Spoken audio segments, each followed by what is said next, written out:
So I guess we're ready to start. We welcome Juan Marota, CEO of Latin America from HSBC. We're very proud HSBC is doing this together with Metabase Q, and excited to have Marty from Netography here. But we let Juan Marota give the launch of the sessions with HSBC, which will be amazing in the next few weeks. Go ahead, Juan. Thank you, Mauricio. It's a great pleasure for me being here with you, Mauricio, Marty, Carlos, and good morning, good afternoon to all of you. Want to give our clients and partners a warm welcome to this fantastic event. So we are very pleased to kick off today the third edition of our cybersecurity execution program that it's designed and produced in coordination with Metabase Q.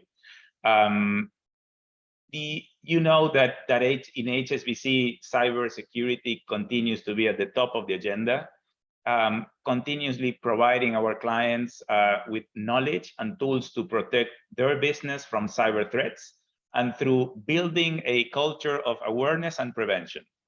The first element of a better protected world and safer ecosystem is to be updated and aware of the current threats and the ways to mitigate them.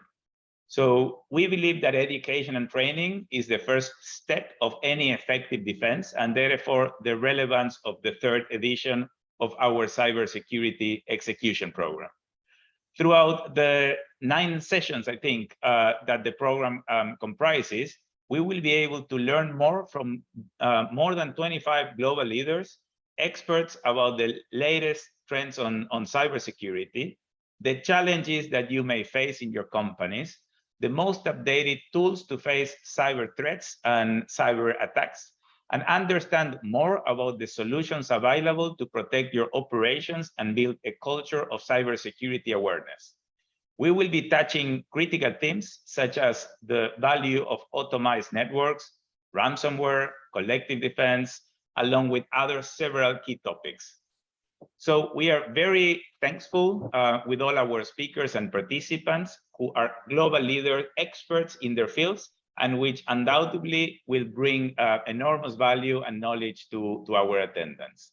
So we invite you to join the full program, as we are confident that this will provide valuable insights and lessons learned to keep improving the cyber agenda in your organization, and invite your clients, suppliers, and key elements in your ecosystem to join us in this effort to continue raising the bar against the cyber threats.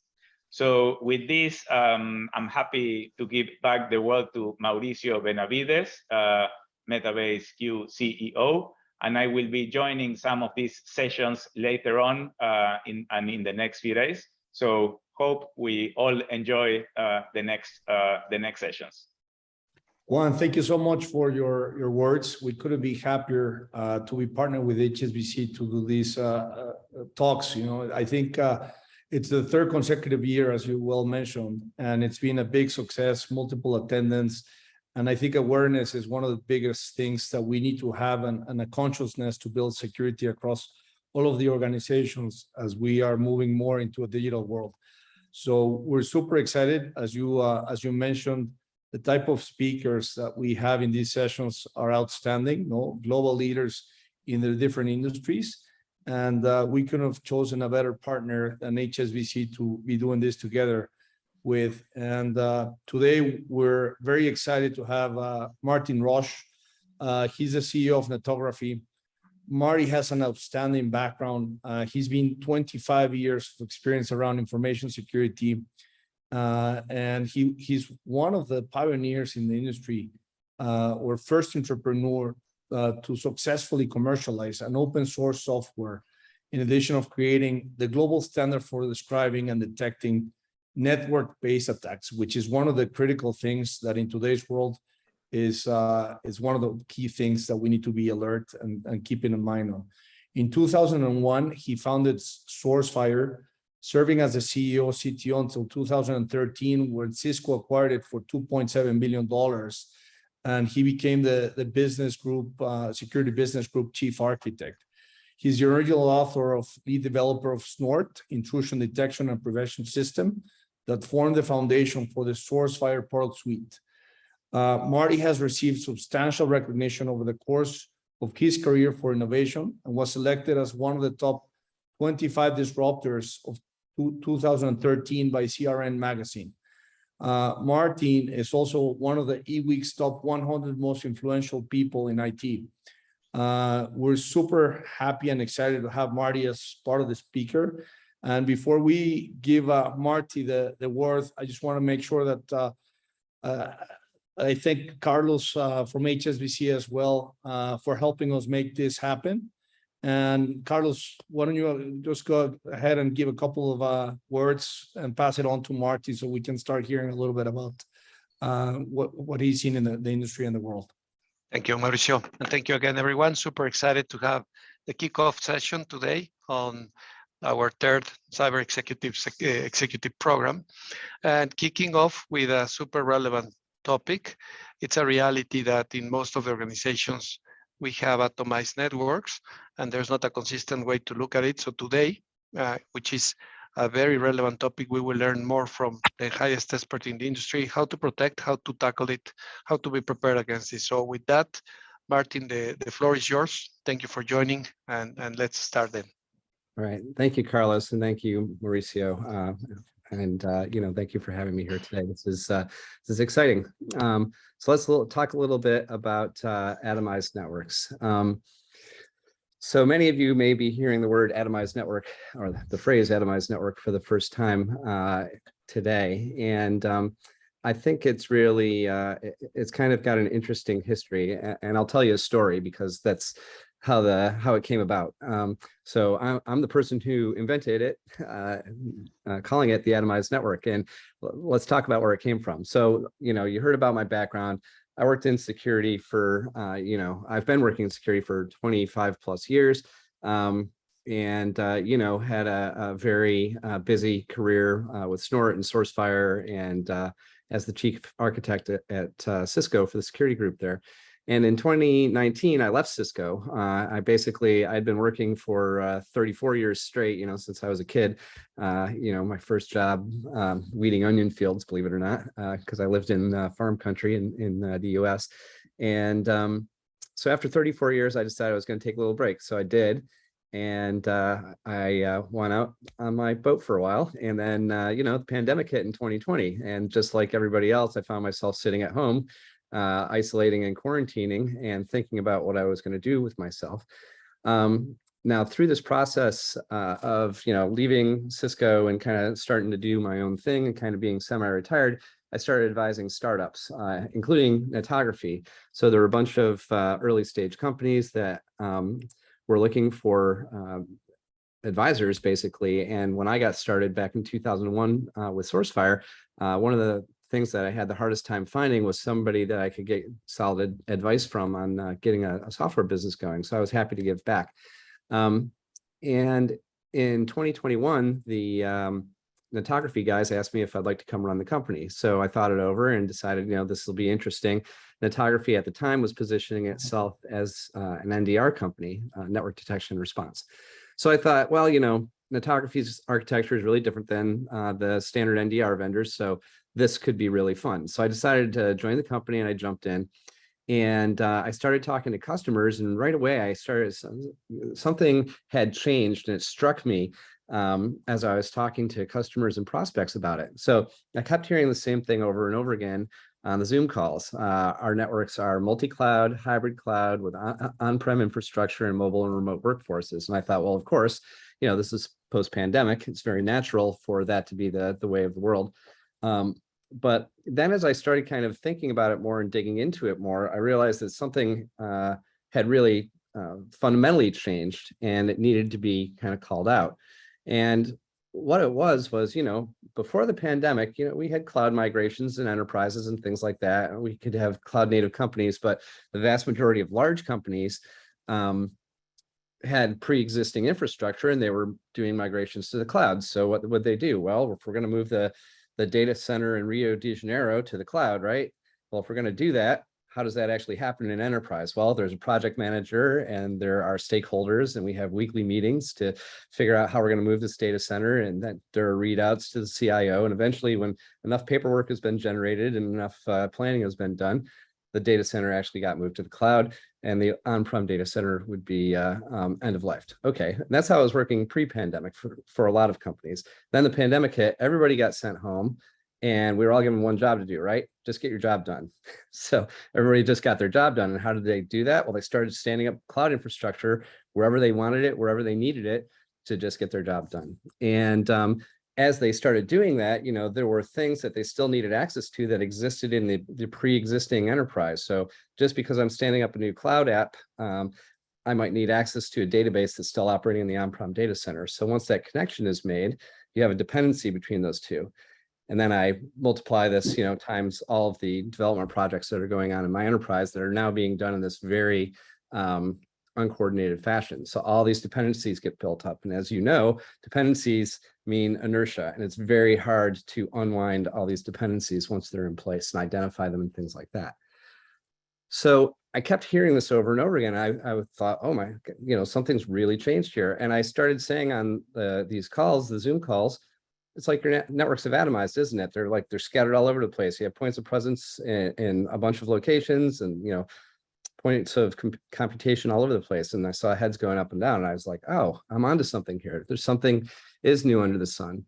And that being the way that the world has gone, it has real implications for how we do network security. So I've been doing network security for a very, very long time. My whole career was built around network security, not anti-malware, not crypto, not reverse engineering or pen testing or anything like that. I built network security infrastructure, intrusion detection and prevention systems, next generation firewalls, things like that.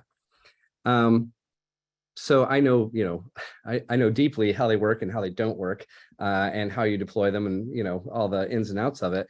And it started to strike me, and I had a hard time coming up with words to describe it to people, because one of the problems with being as old as I am, really, and having done this for as long as I have, is that you've been doing it for so long that you are so experienced with it that you leave things unsaid.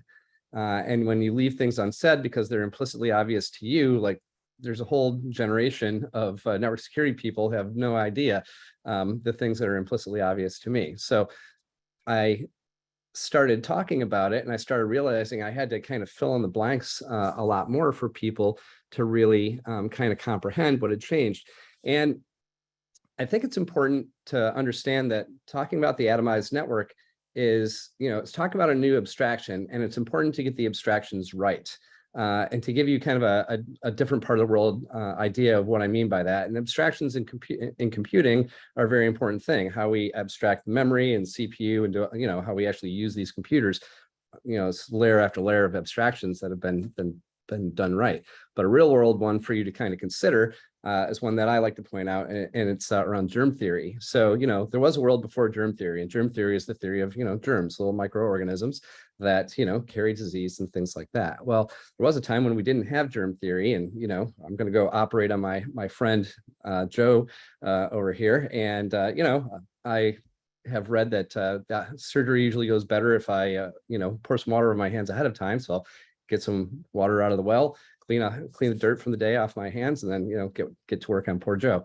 And then one day somebody came up with germ theory and said, hey, we're covered in and surrounded by microorganisms that can make people quite sick. So when Joe passed away after you operated on him, it's because of germs. And people said, oh, there's germs out there. And once they comprehended that, they changed how they operated, right? They changed how they sterilized things and cleaned things and did wound care and all these other things. So it was a change in abstraction. These things you can't see exist, and it's important for you to understand that so you can, do this, this job of providing healthcare for people more effectively without killing them by accident. And similarly, in the networking world, I believe that the atomized network is a new abstraction that we have to consider to think about securing networks properly. So let's talk about that just in depth for a few minutes here. So one of the things that I found, and this is one of those problems with me having being too old and having too much implicit knowledge about kind of how things work, I was leaving things unsaid. And one of the things that I kind of figured out that I had been leaving unsaid was describing the next level of detail down. What is it about atomized networks that make them different than what has come before? And how does that affect my ability to secure networks? Well, there's 4 real attributes of atomized network environments. And those attributes are that they're dispersed, they're ephemeral, they're encrypted, and they're diverse. So what do those 4 words mean? Well, dispersed is pretty obvious, right? These networks are kind of scattered to the 4 winds. They're in all the different cloud providers, as well as on-prem. And I have mobile and remote workers that are carrying, all this data around with them and connecting to SaaS apps and connecting to their own, home life things using the same assets in a lot of cases. So they are dispersed. They're ephemeral, especially in the cloud. We spin things up and down, right? We have elastic workloads in the cloud. We have Lambda and things like that. We have serverless. So we have all this infrastructure that can come and go on a day-to-day, even a minute-to-minute basis. And that's really an interesting problem because, once again, you've got a fundamental issue if your way of doing things is having kind of central points of sensing. So, the model with intrusion detection and prevention systems, next generation firewalls and things like that is I have a device that sits on the network and I get traffic to it and it does something with that traffic and then it sends it the other direction. So we're talking about packets. We take the packets in, we process them, we send packets out or shut down connections or do whatever we're going to do. Well, how do you get a network appliance in the right place to do its job in a highly ephemeral environment? How do you get in the right place to do its job in a highly dispersed environment? If I have cloud infrastructure all over the place, how do I roll out a sensing and security infrastructure that can secure that network when I don't have the ability to actually get in the middle of traffic anymore? Because you can't put an intrusion prevention system or a next generation firewall in the cloud, not really. You can have that function there and you can route some traffic through it, but it's expensive and it's clunky and it doesn't really use cloud APIs properly to do those sorts of things. So dispersed and ephemeral, encrypted is another thing that is really impactful. Cloud workloads, the traffic that they generate is primarily encrypted, right? So as we've gone to SaaS and as more and more of the internet has just become web applications and things like that, all those connections are encrypted and they're very hard to inspect. Even if you have an on-prem environment, the things that you need to do to see into encrypted sessions, you either have to have built-in decryption on a device, like the Palo Alto guys have built-in decryption on a device, but when you turn that on, you pay a heavy performance penalty to do so. Or they have bulk decryptors or encryption termination points and things like that. So you play all these tricks to get devices in the right place to be able to kind of see what's going on. But that, once again, doesn't work in the cloud very well at all. So encryption is a big problem in this new world. And then they're diverse. The environments are diverse. They can be on-prem, they could be in the cloud, they could be IT, they could be OT, they could be, it could be a factory floor, it could be a space station or an aircraft, it could be an office with normal computers in it. It could be just about anything. But even in an office with normal computers in it these days, we have all sorts of things that aren't really computers, but are plugged into the network, whether it's the light bulbs or the thermostats or the refrigerators, the desk phones. All these things are little computers that have IP addresses these days, and they all have to be considered equally. Well, this diversity problem is actually a problem in a few dimensions. So one of the issues is because the network can be so many things, the devices on the network can be so many things, so diverse, what we use to define and detect attacks in those environments works pretty well for the general case of, stuff, going after Microsoft devices and going after Macs and things like that. But there's not a whole lot of coverage for, these, your Hue light bulbs that you have plugged in the office that are, allow you to change the mood in the office on a day-to-day basis, or your coffee machine, which is also an IoT device. So you have that issue. You also have the issue that, in the cloud, the way that I detect and understand what's going on in the cloud is different than how I detect and understand things that are happening in my on-prem network. And even in the cloud, you can have different clouds. So, in Amazon, I've got CloudTrail, and in Azure, I've got Defender, and Sentinel, and they all have different languages for describing what attacks look like and what bad looks like. They all have different mechanisms for dealing with that, different command and control planes for dealing with that. And the same thing on-prem. You have your Palo Altos or your Ciscos, or maybe you still have SourceFire out there. It's really difficult because the diversity of the environment, we end up treating everything like a separate entity. So this is security for Azure, this is security for AWS, this is security for GCP, and this is security that I'm doing in my on-prem infrastructure. And oh, by the way, we just bought another company and they have completely different on-prem infrastructure. So now we've got to figure out how to do that as well. So this is a mess, right? This is a problem, because the way that we've been doing things for literally the last 25 years is not really going to work very well in this atomized network environment that we're in. You need to treat the atomized network as a composite of its pieces, not as a bunch of pieces that are all kind of understood and defended separately. You need to not care if encryption is present. You need to deliver the same set of capabilities, whether or not encryption is there. You need to be where you're needed, when you're needed. So you need to be as ephemeral as the workloads that are in the environment. You need to be able to spin up and down capability as it is needed. And you need to be everywhere that the network is. So no matter how dispersed the network is, you need to be able to deliver capabilities to all of those points. So that's the theory of the atomized network. And it's really important because we see the effects of it not being handled properly, and we're seeing it in really interesting places now. So I read the news like everybody else, and pay attention to what's going on. We see the Uber hack was a really interesting one. So the Uber hack, the attackers basically spammed a contractor's multi-factor authentication system, sending authentication requests to his phone until he finally capitulated and said, yes, I am trying to log in. Once they were in, they spread laterally to the Uber AWS infrastructure. They started doing things, and the Uber team was none the wiser that all these activities were going on until the attacker literally revealed themselves to the team via the Slack channels that were on there. I mean, it's just amazing. And what you see fundamentally at play here is this real lack of understanding of what's in their environment, what it's doing, and how it may be changing the usage patterns and things like that. Across an atomized network, right? They had on-prem, they had cloud, and that's how they were compromised. So, you see that. And then another really interesting article that came out, the Recorded Future guys did a blog post a few months ago where they did an interview with a Russian ransomware hacker. And it was a fascinating read because, this guy, his business is doing ransomware and he's making a lot of money doing it, it turns out. But his targeting and thought process was really fascinating. He said, I only target companies that have $1 billion a year in revenue or more, because those companies' networks are so big that they have no idea what's going on. So I can operate freely without being seen. And it's like, okay, really interesting. And also the way that he was breaking in was he was doing an initial remote code execution. So he was breaking in over network protocols to get a footprint on a device, but he wasn't distributing malware. So even if the device had an EDR system installed on it, he wasn't distributing malware onto the device and trying to run it.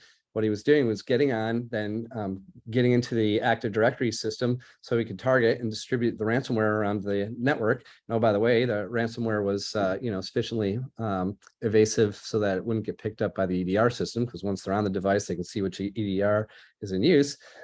Gets his ransomware out there, gets to a point where he's like, this is good enough. And then he locks down the network or the devices in the network, and away we go. So once again, he's breaking in over the network. Well, what's supposed to stop people from breaking in over the network? IPSs and NGFWs. Why aren't they working? Well, the networks are largely encrypted now.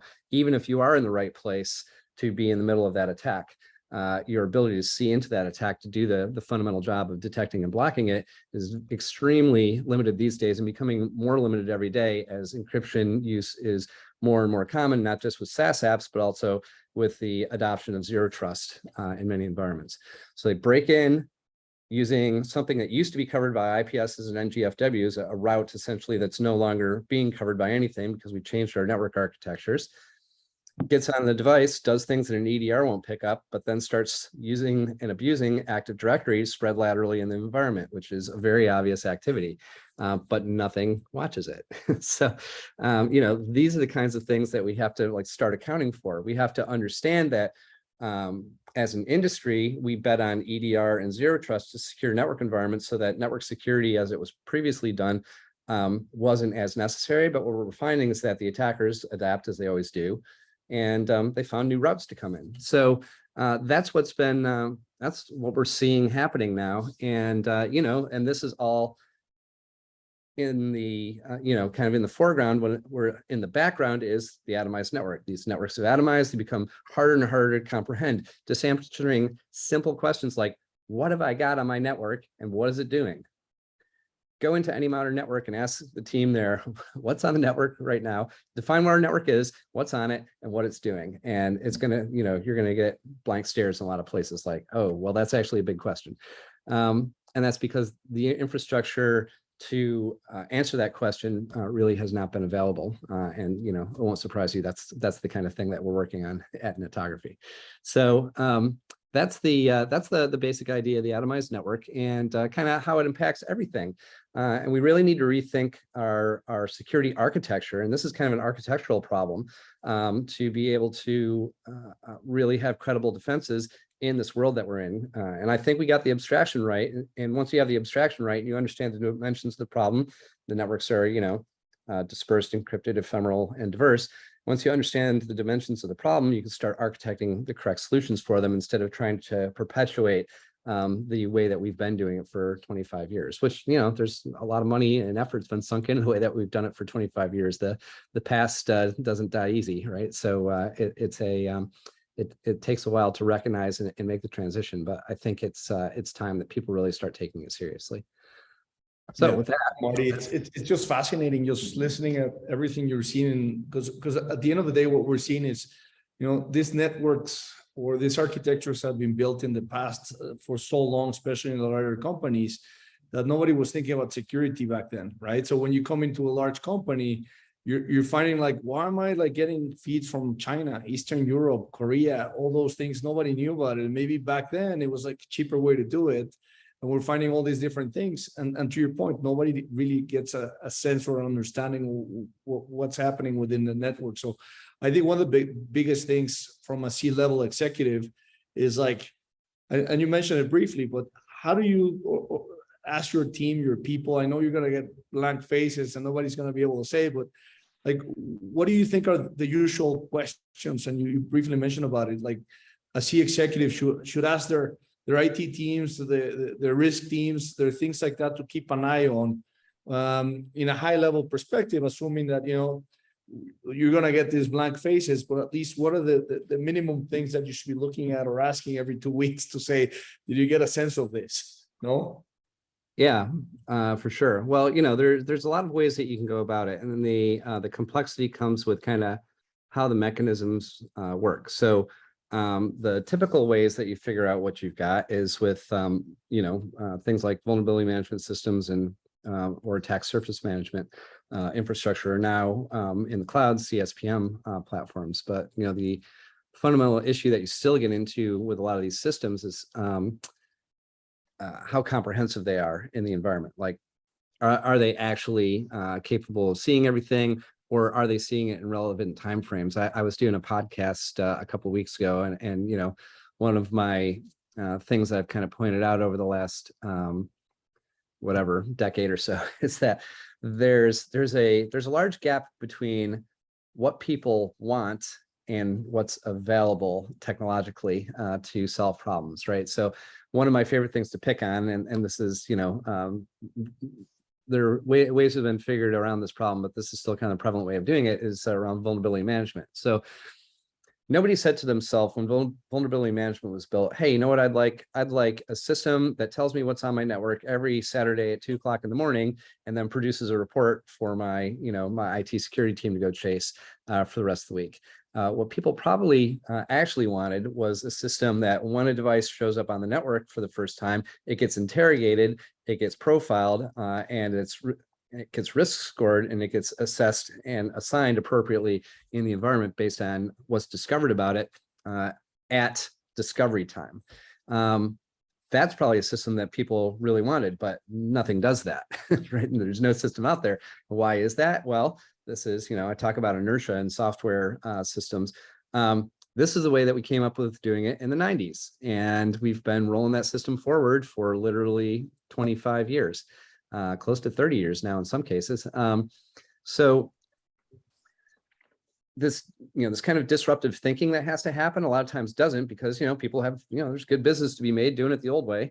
And until somebody, finally gets fed up and comes in and attacks it the new way, uses passive discovery to automatically discover assets when they show up on the network, and uses that to queue some sort of scanning and interrogation infrastructure to do its job, to do the risk assessment, vulnerability and attack surface management, so that, this device can, get sequestered or assigned or whatever needs to be done, whatever the corporate policies are. That sort of thing is kind of probably more like what people wanted, but there's a broad divide between what the customer wanted and what got delivered. I don't know if you've ever seen like the diagram of the tire swing on a tree of what sales promised to what engineering delivered and all the different iterations.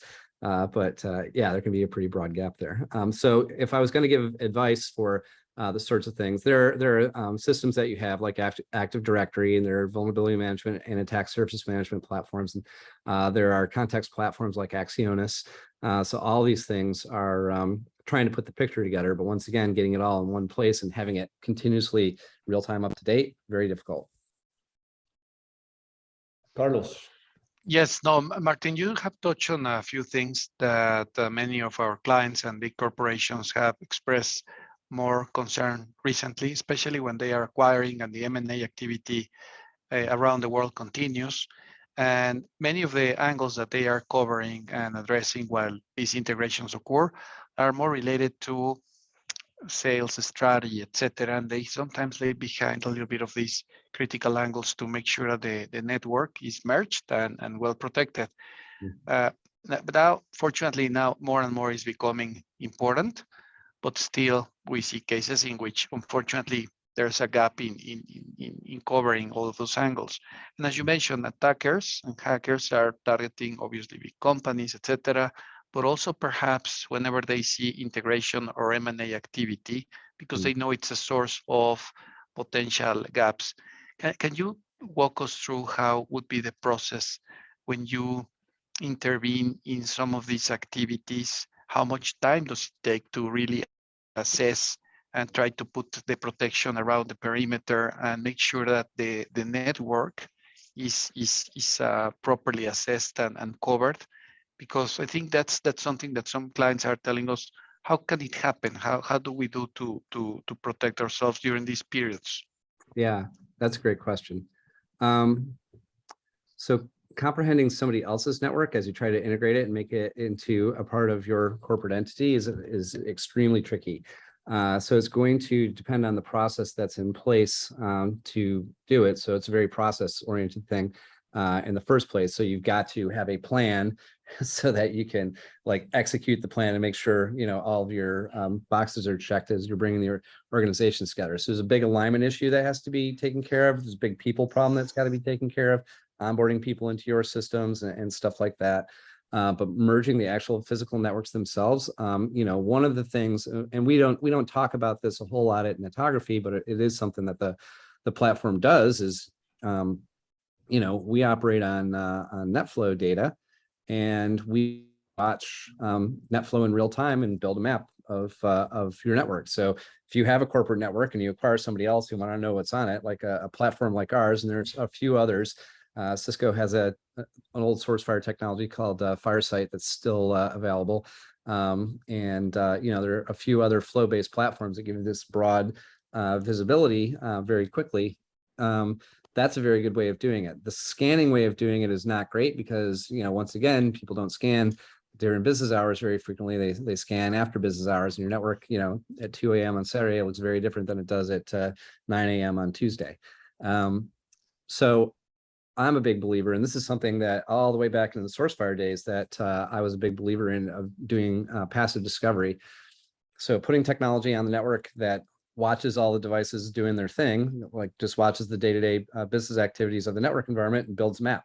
Your network will very quickly reveal its entirety to any system that cares to pay attention and build that map. I've built one, which is the SourceFire technology, which is now at Cisco. And we have one that does it differently at Netography. So at SourceFire, it was all packet-based. This at Netography is all flow-based. There are a few other systems out there that kind of do similar things. StealthWatch at Cisco is a flow-based system, for example. But for in my opinion, that's the proper way to do it, because that's the only thing where you're going to get comprehensive visibility that doesn't require you to ask permission to go get it. You let the network tell you about itself instead of trying to go to some configuration management database or some network engineering map or something like that that's probably out of date, or especially post-pandemic, woefully kind of under-spec'd in terms of what's actually happened since the pandemic and where our networks actually are. So yeah, my recommendation is, if you're going to map networks, or if you want to discover networks, the way to do it is with passive mapping systems. And I've named a few that are out there. You could look around for some other ones, but I think the ones that I've built have always been pretty good. No, I think it's fascinating. If anybody from the audience has a question, just let us know. We're taking the questions. So if anybody has anything that would like to ask, by all means. But I think, Marty, the world is changing and we're digitizing. I think you touched on another point that's interesting, is companies, especially the larger ones, keep acquiring things. One of the things that we've been finding is, at least in Latin America, a lot of people have a policy not to work with the cloud. But then you arrive and you find out that everybody's working with the cloud, and not one provider, but multiple providers. Do you see that in other places as well, or it's just more something that we're seeing in Latin America and not other places happens? No, I think it happens all over the place. Shadow IT and things like that are a common problem. One of my favorite CISO quotes since I took the job at Netography last year was this gentleman said, the only thing that keeps me up at night is I've got 1,000 developers working from home and they all have credit cards. This is a problem everywhere. People are standing up what they need, when they need it, where they need it, doing stuff, off the company radar, and then bringing it in when they need to bring it in. So yeah, it's a big problem globally. And once again, when we talk about atomized networks, this is how your networks get atomized. It's like people just getting their jobs done, especially, post-pandemic, where everybody got comfortable working from home. Everybody got comfortable, doing what they needed to do to get their jobs done and operating kind of outside of policy and, corporate regulations and things like that, because, they got so much work done. Everybody was so productive once the wheels came off. Now, a lot of companies are reeling it back in, right? They're like reestablishing their policies and trying to get their workers back to work. But, it's really fascinating. I'm actually in the heart of Silicon Valley right now, and it is very notable how light the traffic is on the roads around here, and how empty the buildings are, like the office parks and stuff like that. People are still working from home. People are still working in this kind of pandemic mode, and it's really fascinating. And as a result, that means all the shadow IT activity is still going on, out here as well as in Latin America and everywhere else on the planet. Yeah, and something that I think came up is like, what are some of the questions that executives or board members you would like them to ask you more?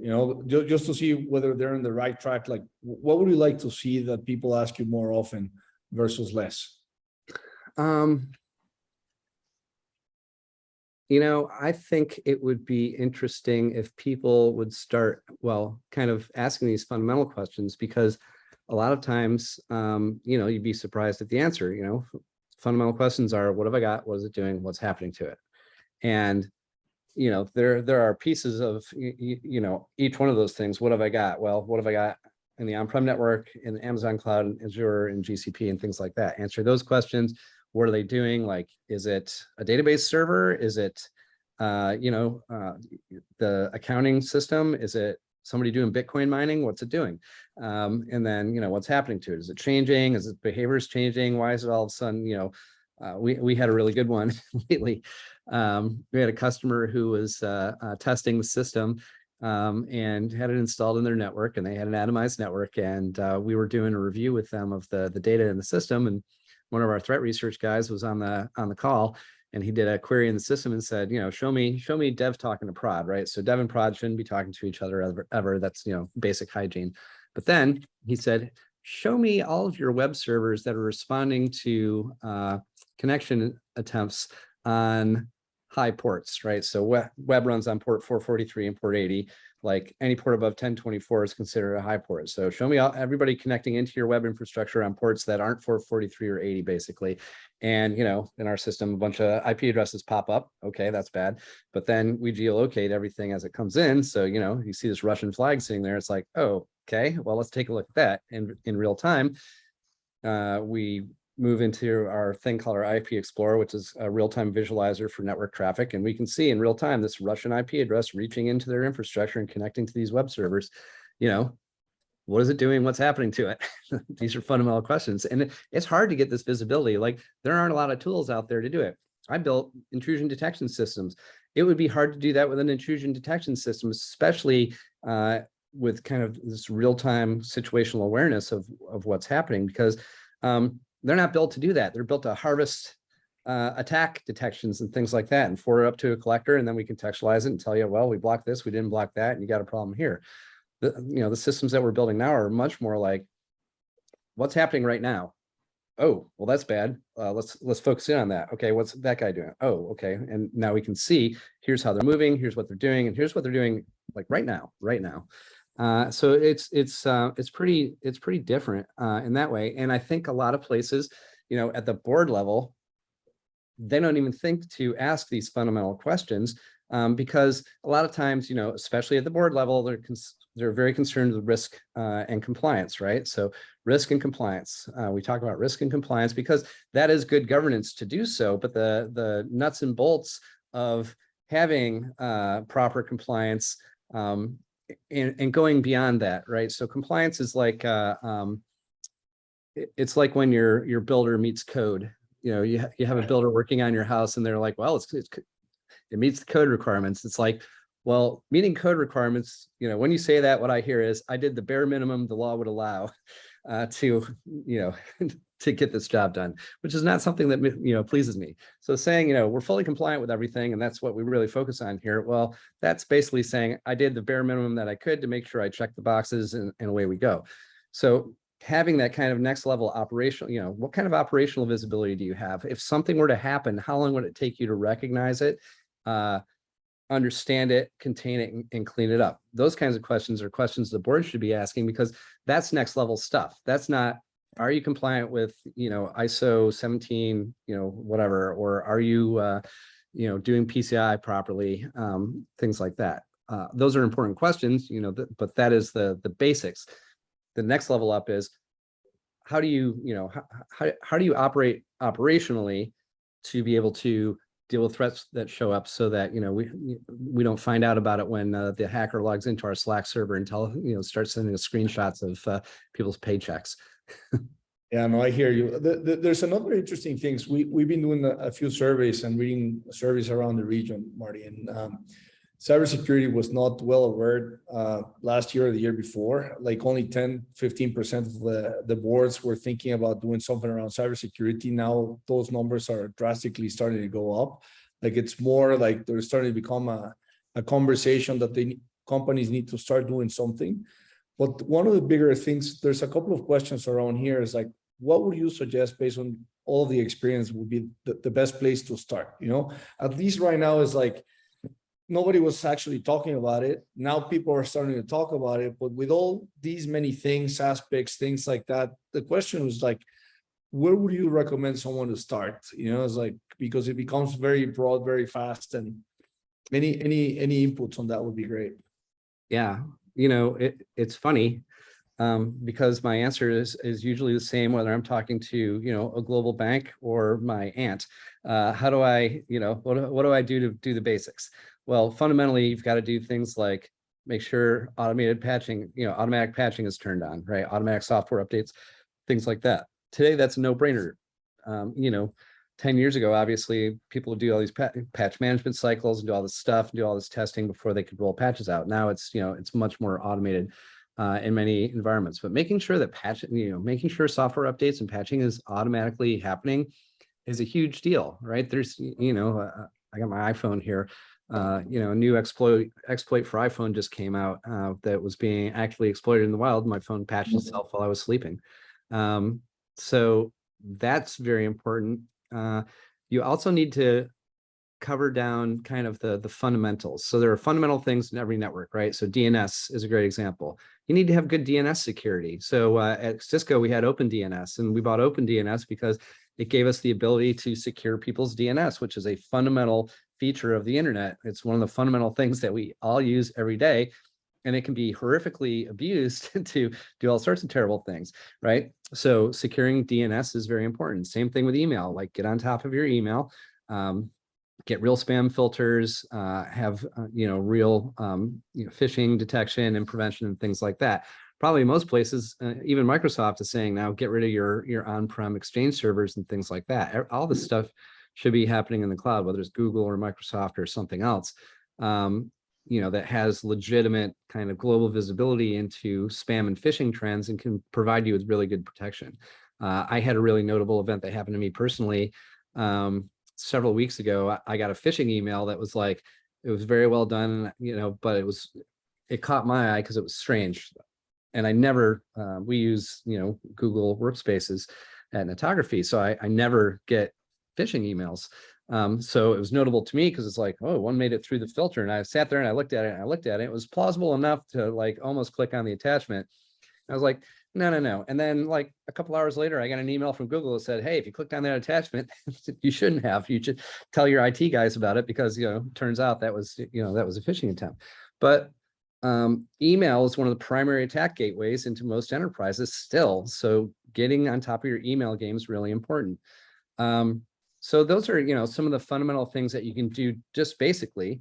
Then you've got to have, kind of a good hygiene program, right? So in my world, I talk about, security happens in 3 phases: before an attacker shows up, during an attack, and after you've been compromised.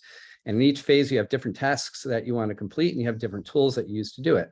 Well, before an attacker shows up, what do I need to do? Well, I need to figure out what I've got and what it's doing, right? So I, need to discover my environment.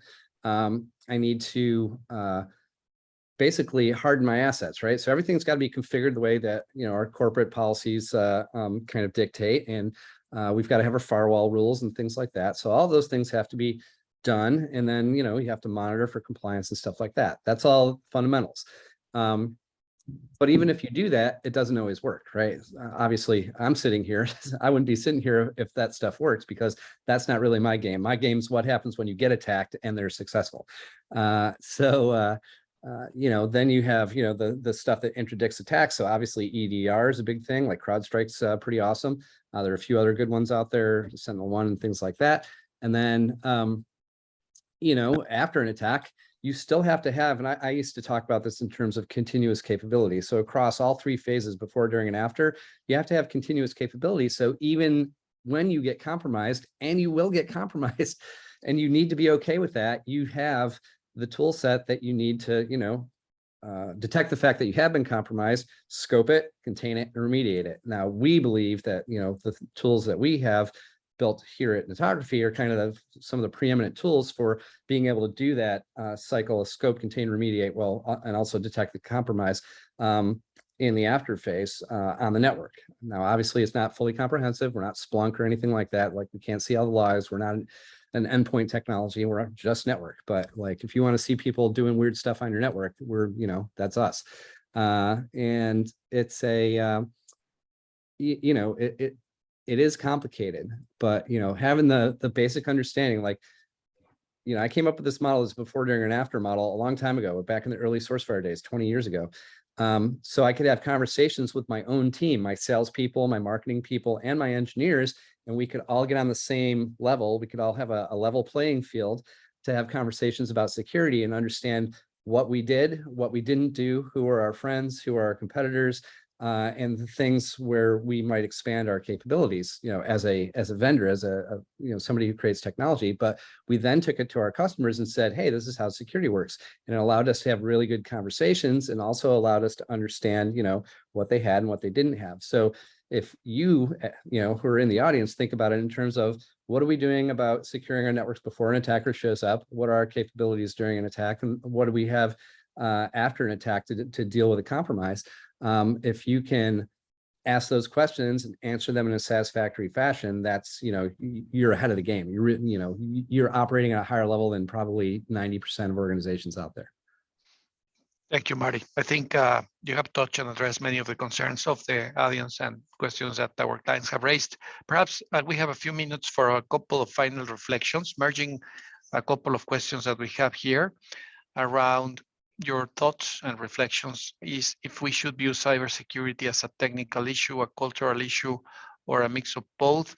And if you can perhaps your perception around what are the challenges that we face in LATAM around cybersecurity in the next few years.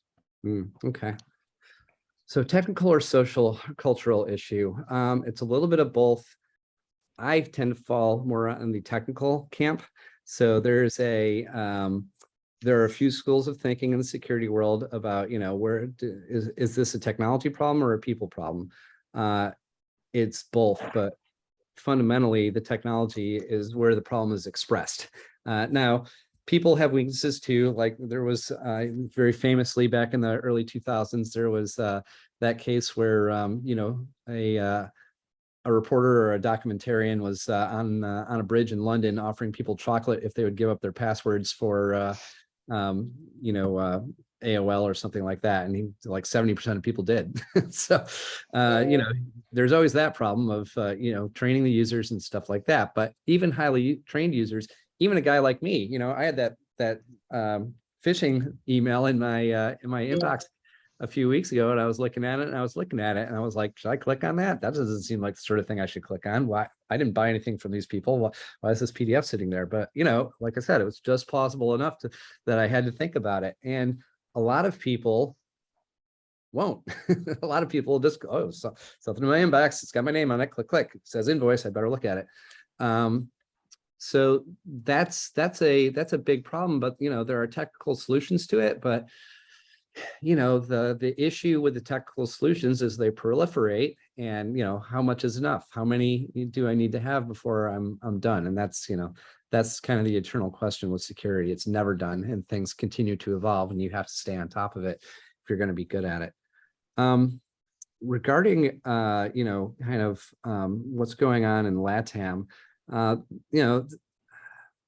I don't have super specific regional knowledge of what's going on in LATAM. I can speak to some degree for places that have made investments in IT, but not so much security. And it sounds like LATAM is kind of that ilk, where security has been seen as less of an issue until very recently. The problems that you're going to get into, like attack, the internet is basically flat. Like nobody really cares where you are, like globally, geographically on the internet. They just care whether or not they can get a foothold. When I'm talking about attackers, they just care about where they can get a foothold and what they can extract from it. So LATAM is no more immune to being attacked than any other part of the world. And as a result, I think, there needs to be increased awareness of the problem, so that, once again, this is it. So much of it is fundamentals, right? You can't do better at cybersecurity if you're not willing to admit that cybersecurity is important. And once you can admit that cybersecurity is important, you can start doing these basic, fundamentals, like make sure patching is turned on, get a handle on DNS and email. Like if you do nothing else, do those three things. And then after that, start thinking about the world in terms of what are our capabilities before, during, and after attacks. And once you're getting to that point, like I said, like so many organizations out there, think about a dentist's office, or think about some small to medium-sized business, a paper company or something like that. their cyber defenses are going to probably be woefully inadequate unless you're using something like an MSSP like Mauricio's at Metabase Q, because they just don't have the institutional expertise. They don't even, in fact, know the questions to ask. They don't know what good looks like. They don't know what bad looks like. They do know that they got infected by ransomware and they can't use their computers now. But that's that's a little too late for the realization that cybersecurity is actually important, no matter where you are. So yeah, I think the increased awareness and importance placed upon cybersecurity in LATAM, I think is it's going to be a big deal. But I can't speak to very specific regional trends in that part of the world, unfortunately. Oh, Marty, thank you so much for your time. I think it's been awesome. We're running out of time, and I think I just want to touch briefly on you nailed it. Even to people like yourself that are in this industry, it happens and you clicked on the email. The good thing is because you have the mindset, you reacted fast, right? So your team was able to catch it, isolated it, and all that stuff. So the question here, well, not the question, but the reflection here is, it's always going to happen to us. The question is, how are we going to, address those issues? And then from there, how are we getting better and better? Because it could happen to any of us, So I think it was a great example. Thank you so much for the time, the conversation. Great examples. We're super honored and excited that you started these talks with us. And well, I pass it to you, Carlos. Thank you, Mauricio, and thank you, Marty. Fascinating talk. We are receiving already a lot of comments, positive comments on your participation and the messaging. And one of the ones that you touch is thinking how the attackers or the hackers think, which is going to be the topic for next session. So great opening today. Thank you again, everybody, for joining. And please join us in our next session, which is going to be on November the 8th. And it's going to be precisely thinking like an attacker, who is going to be led by Dan Regalado and Matt DeBose, both also very, very recognized global leaders around this field. So see you soon. Thank you, everyone, for joining us. Thank you, Martin, again. And Thank you. see you soon. Cheers. Thank you, Marty. Thanks, Mauricio. Gracias, Carlos. Thank you.